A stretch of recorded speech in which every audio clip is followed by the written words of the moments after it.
আসসালামু আলাইকুম আরহামাতুল্লাহ। প্রিয় দর্শক, একটা বাঘ রক্তের গন্ধ পেলে যতটা না হিংস্র হয়, একটা মানুষ টাকার গন্ধ পেলে তার চেয়ে শতগুণ বেশি হিংস্র হয়ে যায়। জীবনে ভালো থাকার সিক্রেট কি জানেন? কারো কথা কখনো গায়ে লাগাবেন না। আপনার পেছনে বাজে কথা বলে থাকে তিনটি কারণে। নাম্বার এক, যখন তারা আপনার স্থানে পৌঁছাতে পারে না। দুই, আপনার যা আছে সেগুলো হয়তো বা তাদের নেই। তিন, তারা আপনার মতো হতে চায় কিন্তু হতে পারে না। পৃথিবীর নিয়ম বড় অদ্ভুত।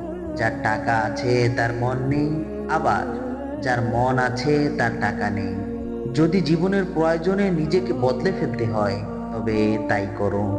হয়তো কিছুটা কষ্ট হবে, তবুও যে তোমার মূল্য বোঝে না তার অপেক্ষায় থেকো না। যারা বেশি কথা বলে তাদের মধ্যে ভেজাল কম থাকে, আবার তারাই ভেজালে বেশি পড়ে। বৃষ্টির সময় প্রত্যেক পাখি কোথাও না কোথাও আশ্রয় খোঁজে, কিন্তু ঈগল মেঘের উপর দিয়ে উড়ে বৃষ্টিকে এড়িয়ে যায়। তাই বিপদ আসার আগে সকল সেফটি নিয়ে রাখুন, যেন বিপদের বৃষ্টি আপনাকে কিছুই করতে না পারে। কাউকে মনের ক্ষত স্থানটা দেখাতে নেই, কারণ মানুষের কাছে ব্যথা কমানোর মলম না থাকলেও কাটা গায়ে ছেটানোর জন্য লবণ থাকবে ঠিকই। জীবনে চলার পথে নিজের রাস্তাটা নিজেকেই তৈরি করে নিতে হবে, সেখানে কেউ সাহায্য করবে না। আসলে বাস্তব জীবনটা সত্যি বড়ই কঠিন। অতিরিক্ত কাউকে বিশ্বাস করতে নেই, অতিরিক্ত কাউকে ভালোবাসতে নেই, অতিরিক্ত কারো প্রতি আশা করতে নেই। কারণ এই অতিরিক্ত শব্দটি একদিন তোমাকে অনেক বেশি কষ্ট দেবে। হ্যাঁ, একজনকে কেবল অন্ধভাবে ভালোবাসলে কোনোদিন পরাজিত হবে না, ধোঁকা খাবে না, প্রতারিত হবে না। সে হচ্ছে তোমার প্রভু, এক এবং অদ্বিতীয় আল্লাহ। মানুষ হারিয়ে গেলে খুঁজে পাওয়া যায়, কিন্তু মানুষ বদলে গেলে আর আগের মতো করে তাকে খুঁজে পাওয়া যায় না। সবচেয়ে খারাপ তখনই লাগে যখন আপন কেউ পথভ্রষ্ট হয়ে যায়, কিন্তু ইচ্ছে থাকার পরেও তাকে সঠিক পথে ফিরিয়ে আনতে পারি না। যেখানে তোমার গুরুত্ব নেই, যেখানে তোমার কথার কোনো দাম নেই, সেখানে যাওয়া বন্ধ করে দাও। সেটা হোক কারো বাড়ি বা কারো মন।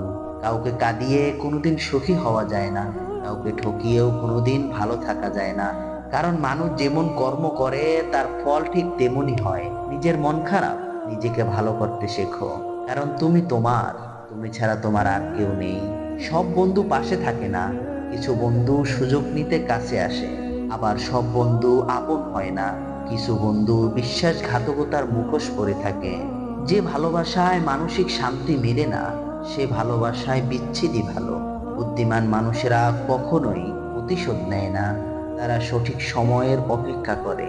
আর তারা কি করছে সেটা তারা খুব ভালোভাবেই জানে। মান্যতা দেওয়া ভালো, কিন্তু ঠিক ততটুকুই যতটুকুতে নিজের মানহানি না হয়। সম্মান করা ভালো, তবে ততটুকুই যতটুকুতে নিজের আত্মসম্মান বজায় থাকে।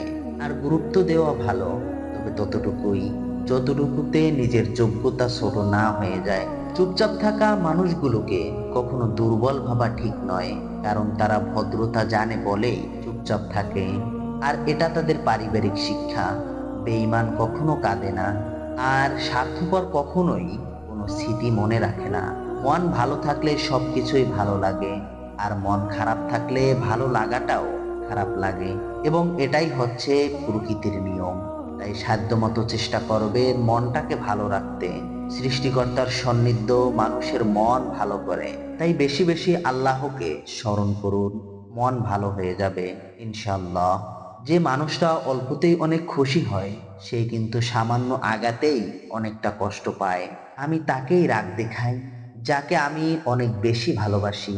তাই কেউ যদি আপনার সাথে অভিমান করে কিংবা রাগ করে, তার সাথে উল্টো রাগ করবেন না, কারণ আপনার প্রতি তার ভালোবাসার একটি অনুভূতি আছে বলেই হয়তো রাগ করছে।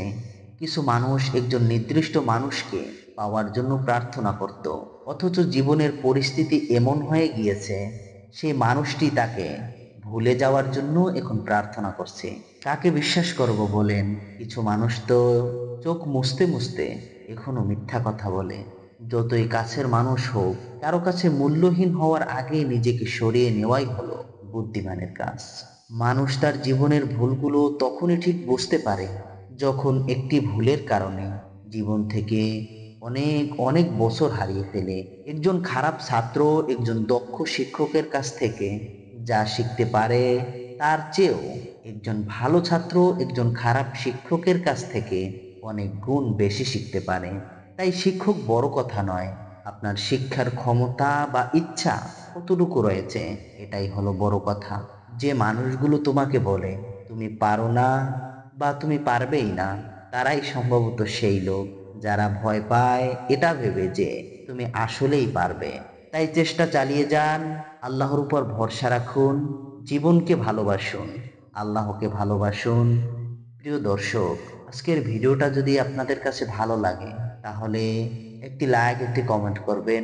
আর পরবর্তীতে ইসলামিক ভিডিও পেতে চাইলে এক্ষুনি আমাদের চ্যানেলটি সাবস্ক্রাইব করে রাখুন। আসসালামু আলাইকুম ওয়া রাহমাতুল্লাহ।